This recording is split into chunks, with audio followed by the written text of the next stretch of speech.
Ex-pejabat Mahkamah Agung Zarov Rikar ditetapkan jadi tersangka maklar kasus usai menerima suap dari pengacara Ronald Tanur dalam penanganan kasus tingkat kasasi. Setelah itu muncul 3 nama hakim agung yang diduga menerima suap untuk penanganan kasasi Tanur. Bagaimana menelusuri dan membongkar dugaan suap ini? Kita akan bahas bersama dengan Kepala Departemen Hukum Tata Negara UGM, Zainal Arifin Muhtar. Assalamualaikum, selamat petang Mas Zainal. Waalaikumsalam, selamat petang Mas. Baik, ini muncul nih dokumen 3 nama hakim yang menangani kasus kasasinya Tanur nih. Apakah ini bisa jadi pintu masuk untuk mengungkap praktik maklar kasus di MA ini? Saya kira bukan pintu masuk ya, tapi memang harus dimasukin gitu. Jadi pintu masuknya saya kira adalah penangkapan kemarin dengan sejumlah uang, dengan banyaknya uang dan lain-lain sebagainya. Tapi kalau kita lihat di kasus ini kan ada terungkap 3 nama yang sampai sekarang ya kita belum tahu nih perkembangannya adalah apakah sudah dihubungi, apakah sudah menyanggupi dan lain-lain sebagainya. Mm-mm. Karena yang sampai sekarang ini kita ketahui adalah ada orang menyiapkan 5 miliar, menyiapkan fee 1 miliar untuk yang urus, dan kemudian mencoba menyelesaikan 4 miliar untuk sisanya kepada 3 hakim. Itu kira-kira misalnya, begitu logikanya. Nah, apakah sudah diterima atau belum, kita belum tahu. Ya, saya pun belum tahu. Apakah memang sudah ada kesepakatan antara yang penerima yang diminta untuk mengurus mendapatkan 1 miliar dengan 3 hakim tersebut, kita belum tahu. Tapi hal yang pasti kelihatannya adalah ada relasi antara si pengurus, ya,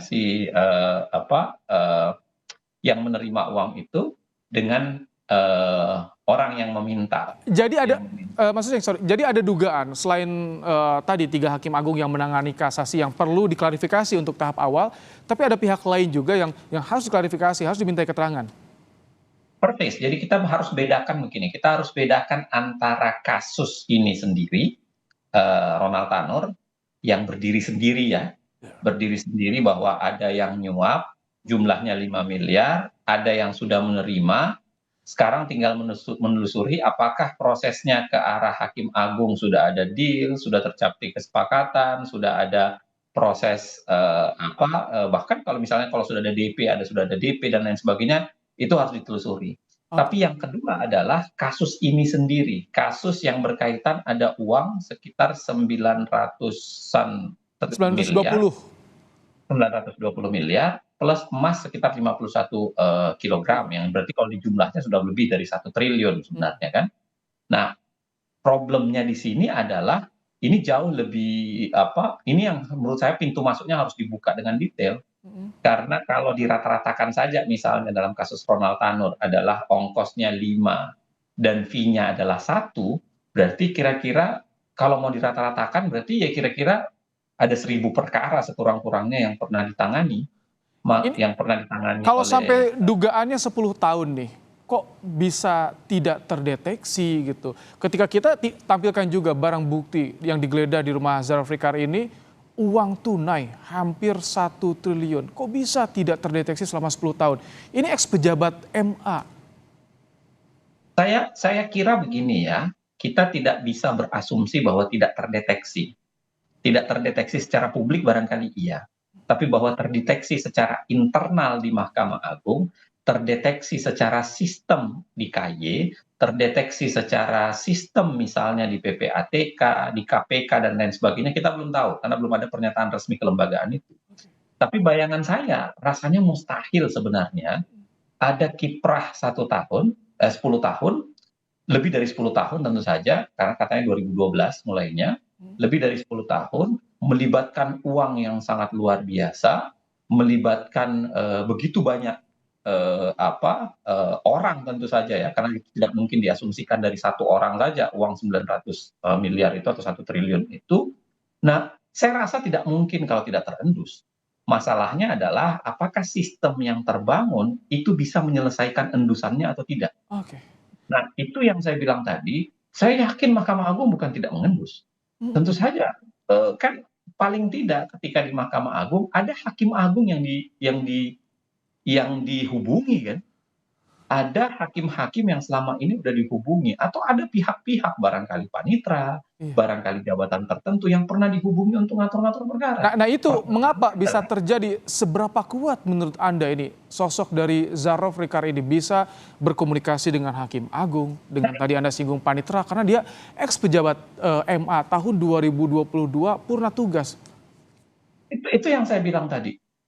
Pertanyaan terbaiknya adalah seberapa sistem di Mahkamah Agung itu bisa menyala.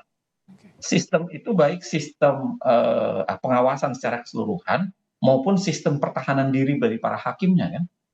Karena saya yakin kalau sudah sampai misalnya ratusan perkara misalnya, tentu hakim yang dihubungi itu udah banyak banget. Oke.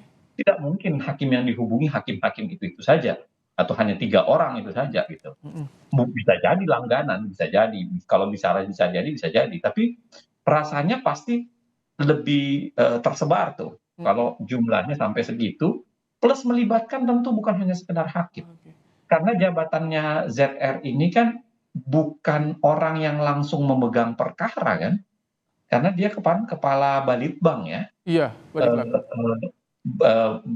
Badan Penelitian dan Pengembangan yang seringkali tidak langsung berkaitan dengan perkara.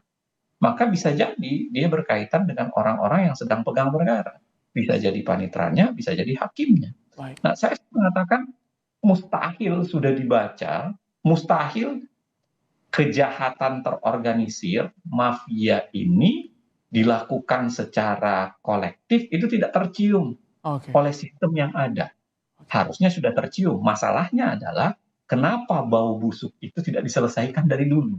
Baik. Nah, itu barangkali Zarov persoalan. Rikar sudah jadi tersangka, ditetapkan oleh Kejaksaan Agung. Ini jadi pintu masuk untuk bisa membongkar maklar kasus, dugaan maklar kasus yang terjadi di tubuh Mahkamah Agung. Terima kasih Mas Zainal Arifin Muchtar, Kepala Departemen HTN UGM, menyampaikan pandangannya di program Kompas Petang sore hari ini. Terima kasih, Mas.